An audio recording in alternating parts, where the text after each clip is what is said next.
Hi, my name is Randy Simmons for Eye on Arts, and boy, have I got a great show for you guys today. As you can tell, looks like a Birdie Bunch square, doesn't it? Anyway, we're going to have a lot of fun with Photoshop today, so stick around.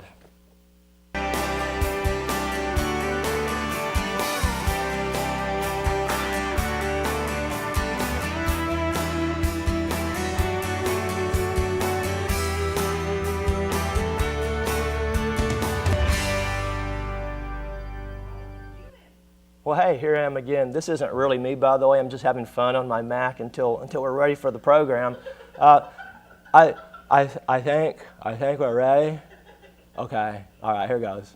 All right. With all clowning around aside, today's show we're going to be focusing on landscape photography, and I need to explain the equipment that I'm using first. I am on a Mac iBook, and I'm running the most recent system of OS X. And I'm using CS3 for Photoshop. And again, today my emphasis is going to be on landscape. So I picked a few from my vacation last summer. So, and actually I've got one from a few years ago too, but it's a great shot. And we'll start with that one first. What I have here is my trip through Virginia. And where's Photoshop at? Right there. And this is Monticello. I think this is it Thomas Jefferson's birthplace? I think it is. At any rate. The shot, I'm going to pull up a little bit. And this is actually not a bad photograph to begin with. And what I'm going to do is just enhance it a little bit. And I'm going to show you some really cute tricks and tips to enhance your landscape photography. So at any rate, it's not a bad photo to begin with. And what I usually tell most people is when you want to enhance your landscape photography, some of the simpler presets can really take you a long way. So if I were to go to Image, for example, in that top bar, and just go to Adjustments, sometimes just by clicking on Auto Contrast, like that, see it didn't do anything, so obviously that doesn't work. Let's go to another one. Sometimes Auto Color can enhance, and that really didn't do a whole lot either, and it probably won't. So it's going to be a hit or miss thing whether the auto presets are going to work for you. But if that doesn't, there's other ways that we can enhance the color in this. One of the first things I'm going to do is hit the levels, and you can find the levels under Image and Adjustments, Levels, just like that. And you're going to come up with this palette. Another way of finding this palette is if you're on a Mac, it should be Apple L, should get the same thing. And I pull up this little mountain range is what I like to call it, and this tells me how much dark and how much light and medium tones I'm getting. Unfortunately, my palette is covering my window, so I'm going to have to sort of guess, maybe pull this down a little bit so we can see what's happening.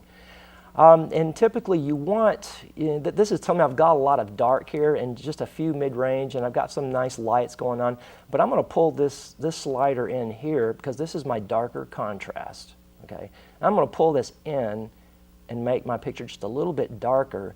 And when you make your picture a little bit darker, it will actually pull some of the color out as well. So if you can tell that the trees are getting just a little bit darker.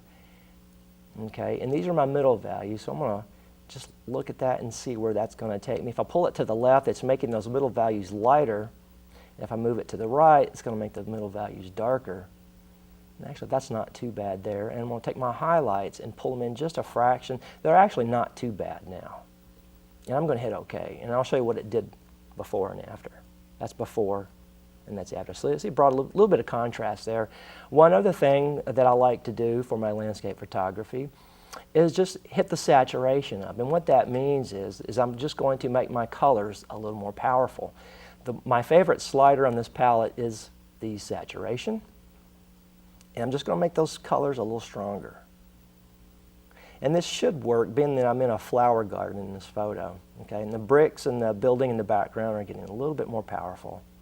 And this red in this person back here is coming out a little bit. So let's hit OK. We'll do before and after here. You see how that warms that picture up? So the picture's already got a little bit more vibrant color to it. So that looks pretty good. If I want my sky to be a little bit bluer, one of the tricks that I like to do is actually burn the sky in. So I'm going to go over to my palette and click on my burn tool. All right, and I've got a burn brush. And I want to make sure that my burn brush is a soft one. I'm going to go up here in the hardness. It's all over to 0 on the left-hand side. So I've got a soft edged brush. And I'm going to pull the size of my brush up just a little bit because I want the right size brush for the right job. And I'm going to get this brush a little bit bigger. That's not too bad. Maybe just a little bit more. Okay. And what I'm going to do now is just burn this in a little bit, and maybe I'll be able to pick up some of that blue sky in the background. Okay, so here goes. Oh, by the way, my exposure is, normally I keep my exposure at 50%. And what that means, that's the strength that this is going to be burning the sky into. So at 50%, it's not going to lay down darkness too much. It's not going to burn it too quickly. And let's see what happens. Okay, I'm picking some blue up from behind the building, and that looks fine. There's probably not enough blue pixels to pick up in that top part of the sky. Okay, so did that make a difference? Let's look and see. Okay, see, it did make a little bit of a difference. So I did strengthen that color up a little bit. So I probably wouldn't go too much further than this with this photo. It was already a good photo to begin with. It's one of my favorite vacation photos from that year. Really nice image. And I like this, the way that this path through this rose garden or this flower garden comes up from one side, from one corner, and goes up almost the other corner. It's got a nice composition, so it's a good photo.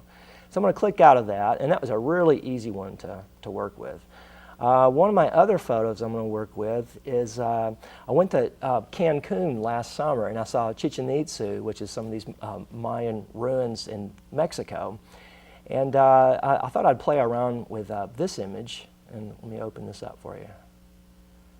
All right, drop it into Photoshop. Okay. Now this one, I don't know if you can tell from where you guys are at, but the color is just a little bit flat. Not a whole lot of excitement going on and concerns of vibrancy of color or contrast. Okay. All right, pull back a little bit. The first thing I'm going to do is hit Apple L my levels, and we talked about levels a little while ago, and it's actually telling me my levels, they look okay according to Photoshop. I'm going to go ahead and tweak it just a little bit and pull it in, just a fraction. And I'm afraid to pull my highlights in, because if I do, I'm going to start blowing out highlights in the clouds. So I'm going to leave this alone right there.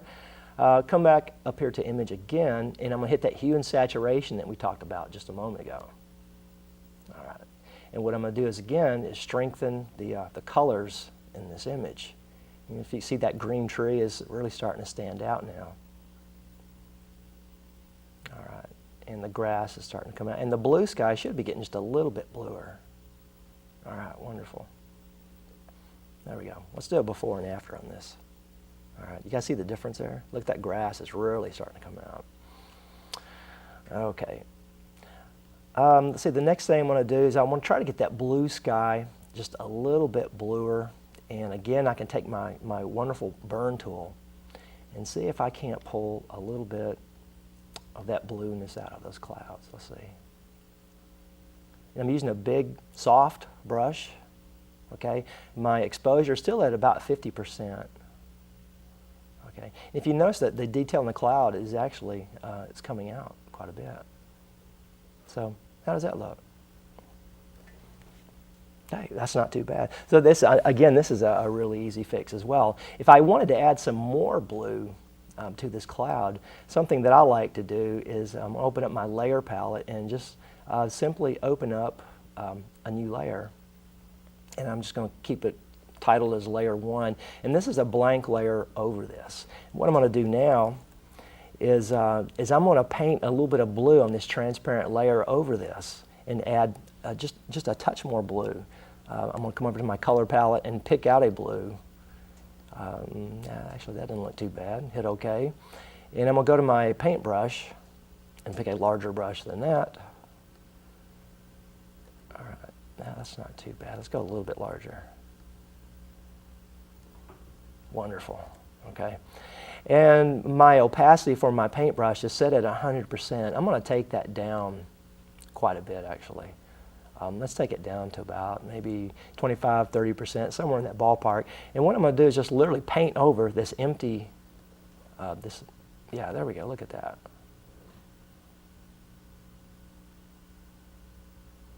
Okay, well, how does that look?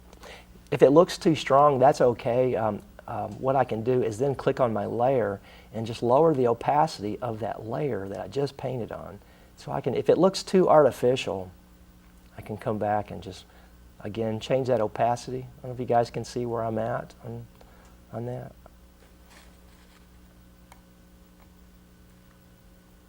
Yeah, look at that. There we go. I'm over here in this corner, right there. Isn't this neat? You can do this on a Mac. I love this. All right. So, again, I've slightly adjusted the colors in this and made that sky really nice looking. Let's do some more interesting things to this. Let's take this layer.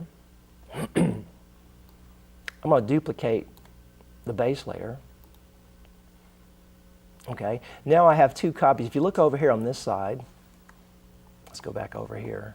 What I've done is I've duplicated the background layer, so now I have two layers, and they're perfectly identical to each other. And I'm going to take this top layer. I'm going to go to my filters and blur. I'm going to throw a little bit of a Gaussian blur on that top layer. And I like the Gaussian blur out of all those blurred filters best because I have the most control over it. Okay. Now what I'm going to do is take that top layer and I'm going to blur it just a little bit. And I like to stick around from 7 to 9 on the blur scale there. Okay, and that looks about right. I'm going to hit OK. Now what I've done is I've blurred that top layer. Okay, now here's where all the excitement comes in. Okay, I'm going to go to my eraser tool. I'm going to get another soft brush. Change the diameter of my eraser brush. Maybe right there, that looks good. Okay, and what I'm going to do is erase some of the blur out of here. Let's pull back just a little bit. And what I can do is have a soft focus on the background and a sharper focus on that pyramid.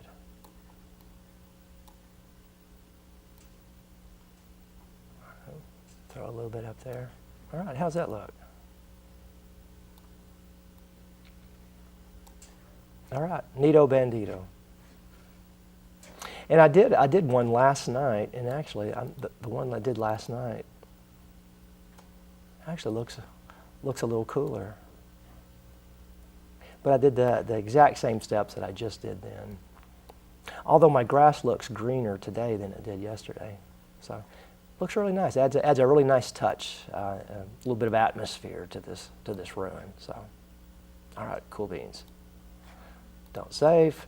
All right, let's go to another one. This is another vacation photo from Cancun. All right, and looking at this photo, and I know I said landscapes, but I couldn't resist, working with this bird here.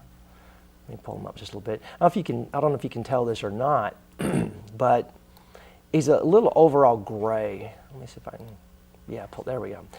And there's a lot of grayness to this photo, so I know that the levels are going to be askew. So if I hit Apple L again, and I'm looking at my levels here, and this tells me, sure enough, my highlights are non-existent. So if I pull this in to within the mountain range, and I typically like to pull it into right about the time that I see my highlights are going to start getting blowed out over here, and that looks fine right there. So I'm going to hit OK. All right, let's do before and after. See how dark that is? Okay. Now I've really livened that up, and again, one of my favorite things to do is to hit the hue and saturation and change the saturation. I mean, and again, I'm making the colors a little bit more powerful. Okay. I really don't use the other sliders in this, mostly because this is the lightness, and I can usually do the same thing in levels as I can here.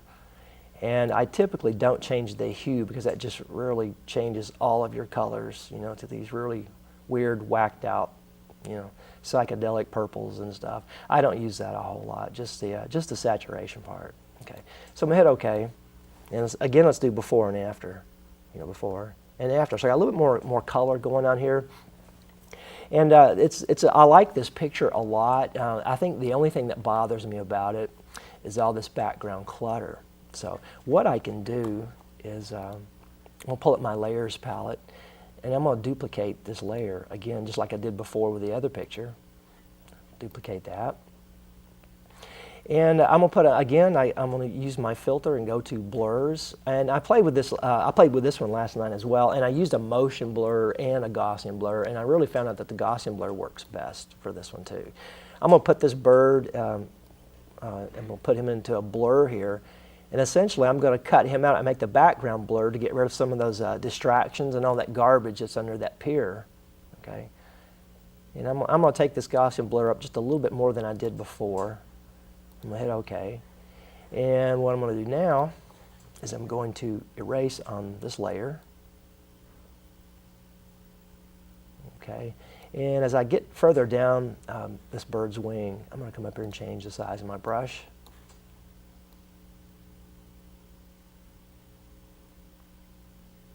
All right, check that out.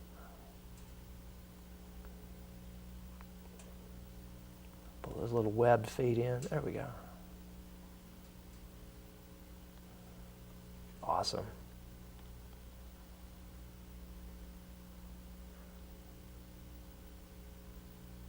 All right. So now we've sort of hidden some of that background clutter. The bird looks like he's in a little bit more motion than what he was before. Add a little bit of excitement to this, I believe. And with that extra layer over this, see if I can turn that layer off. So that's what it looked like before, and that's what he looks like now. So we've sort of softened the image as well, and I think it's made it a little bit more attractive. Another option that I have also is to change the opacity of that layer. If I thought it was still too much of a blur, is I can pull back on this opacity. All right, that looks pretty good. So I think I like it with just a little bit more blur. Yeah, there we go. So there we have it. Interesting. Are you guys impressed yet? All right, I'm not going to save that one. Another thing I wanted to do is put together a panorama. And again, this is from my vacation. And I did an example of this last night as well, and I'm going to show that to you guys at the end. So let's see if I can redo what I did last night with the same amount of success. I did these two photos, and I was on the beach in Cancun in our resort. And I was laying on the beach in my chair, and these storm clouds were rolling in, and that's the way the weather is in where we were at. It was just insane. It would be raining one second and then sunshine the next. And I caught these clouds rolling in while we hit the beach early that morning. And I took my camera with me, and I photographed to the left side of me, and I panned over to the right and gave myself just a little bit of overlap. And I took a picture to the right, and I caught this image. Now, what I'm going to try to do is put these two images together. What's interesting is in Photoshop, there actually is one of these automations that will put together a panorama, and it's called Photo Merge. And Photo Merge is honestly, it's kind of a hit or miss thing. Sometimes it'll work, and sometimes it doesn't. Let's see if it's going to work for us. I don't think it will. Okay, it's not that one. It's not that one. It's not that one. All right, it's these two here. Let's pull both of these in and see if this is going to work.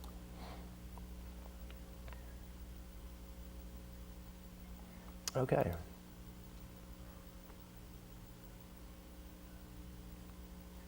All right, it didn't work, and it didn't last night either, so I'm not the least bit surprised. So I'm going to click out of this, and I'm going to put these two photos together.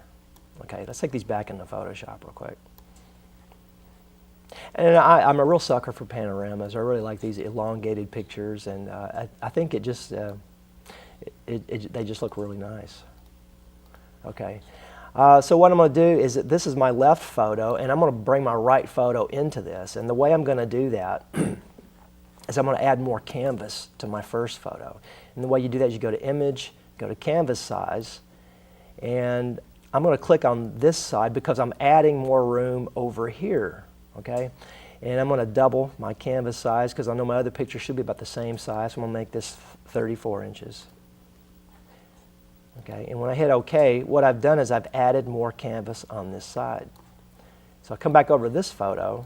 I'm going to turn on my Move tool, and I'm just going to drag this picture over here. And there we are. We've got that picture there. Let me turn this one off. And if I pull this back out a little bit, what I see, okay, is that I can pull this over, and these are my two photos, and I'm going to overlay this image on top of that one. Let's see, let's tap it over like this. Should look something like that. There we go. Now, what I've done now is I've created too much white canvas, and that's okay because what I'm going to do now is just crop this down a little bit. Okay, let's just go to crop. And here we go. All right. This is almost done, and what I got to do now is just get rid of this middle line where the two photos are separated. One thing I want to point out here real quick. And you see this little dot down here? That's my smoking hot wife right there. Look at that. Okay. All right. And I was on beach having a Corona while she's out there. Okay. So let's get rid of this line. One thing that you can do if you have your layers open, see I've got two layers here. I've got the left picture and the right picture. Okay. The left side looks a little grayer, and this side it's got a dark streak right here. So what I'm going to do is see if I can't match this darkness with that. I'll tell you what, the first thing I'm going to do though is let me just see if I can erase this middle stripe right here and just see what that looks like underneath it. Because I gave myself enough of an overlap from here to here, I have the option of erasing quite a distance into this photo to see if I can get a match. Okay. Change my brush size up a little bit. There we go. All right. Let's see what happens. All right. So that's not too bad. So you got rid of that line. Look at there. Turned out pretty nice. Actually, that blended better than I thought it would, so this looks pretty good. And I'm going to zoom in. I'm in Apple Plus, and I'm zooming in to the bottom to make sure that it looks lined up down here, and it looks really good. Except for I see a little buoy there that looks a little off, so I can take care of that really quick. One of these little things here. Look at that. All right. Bingo. Got it. All right. The colors are matching up pretty good. What I'm going to do is pull some sand down here because obviously when I shifted and took my right-hand picture, I went up with my camera because I wasn't on a tripod. And all I'll do is just really clone some sand down here, and that should look really good. All right. Let's zoom in a little bit. And whenever you're cloning, I do recommend that you zoom in to do your cloning. Okay. Let's get a little closer. All right, I'm going to start over here in this corner. All right, turn on my cloning tool. And again, I'm using the soft brush. I'm going to keep my opacity at 100% for the cloning tool. And I'm going to tell my cloning tool where I'm going to pick up pixels. And I click my mouse. I'm going to pick up from here. And I click my mouse and I let up off the Option key. And I'm going to copy those pixels here. And I'm going to do it kind of in a variety here because I don't want my I don't want a pattern to be picked up. Oh, stop that. All right, look at that. Would you stop it? Look at that. There we go. And this is really easy. All right, let's slide in a little bit more.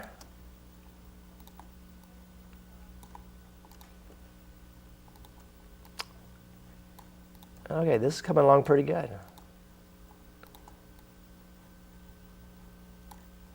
You know, if this does it one more time. All right. Ah! All right, slide over here a bit. Get this sand. Hey, this is looking good.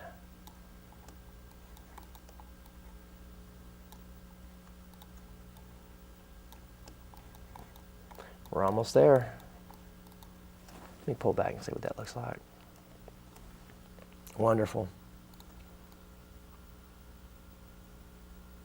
We're going to speed this up a little bit.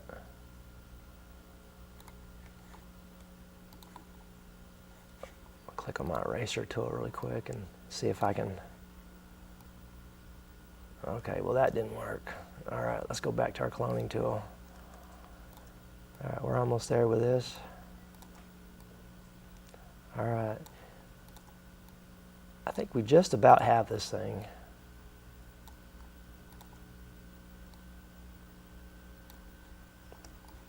All right. Got a little bit of a glitch here. That would be an easy thing to fix. And being that I'm running short on time, what I'm going to do now is just play with bringing out some color in this image, okay? And what I'm going to do is I can, let me go ahead and flatten this image. Merge down, okay, I've flattened the image, so now it's all one image and I'm not working in layers anymore. Let's take a levels reading. And this will bring out some of the color. Look at that. Man, those are really some darkening clouds coming in. All right. Okay, that's looking good. Okay, let's pull that saturation. Hue and saturation again. Bring out the color of that water. Wow, look at that. Okay. I'm going to select my burning tool. See if I can do any last minute really cool things to this. It's set at 50%, so I can make some of these clouds look really dark and ominous. Look at that. Yeah. Maybe pull out some blue over here. All right. I can do the same here. Hey, how does that look? Hey, that's not too bad. I just got to fix that little bit of patch of sand down here. All right, I'm going to fix this little bit of sand right down at the bottom, and that should just about get us here. Let me change my opacity to the sand down just a little bit, because I kind of like that texture that I'm going to be pasting over. And really, what I really want is just some of the value from that. There we go. Okay. Pull back. Hey, that's not too shabby. Really nice color up here. Good, nice dark blues. Okay. Look at that. All right. Obviously, we were the first ones out that morning on the beach. Okay. Well, that looks pretty good. I can't think of anything else to show you on this. Again, show you my wife down here. Hi, Jane. Scratching her head there. See? Colors are really nice. We got good contrast. A really nice panorama. Print this thing out on a 13 by 19 inch paper. Makes a great vacation photo to hang in your office. So panoramas are incredibly easy to do. It's just a matter of having a tripod, a really good tripod, something steady to hold your camera. Taking a succession of pictures from left to right or right to left makes no difference, but make sure you give yourself a lot of overlap for these images so you can do some erasing to get rid of those middle lines, the seams between the photos, and you will have a great, successful panorama. Hey, it's been fun, and let me round up some more photos for you guys, and we'll do like maybe a third edition of this. So, and if you guys have any ideas, anything that you want to see me take on in Photoshop, feel free to email me at randall.simmons@kctcs.edu. I'd love to hear your comments on these Photoshop shows, and if you want to send me some challenges, that would be great. So. Take care for now, and I'll see you guys next time. Oh my gosh. Oh no. Big one. Arms up, everybody. Oh!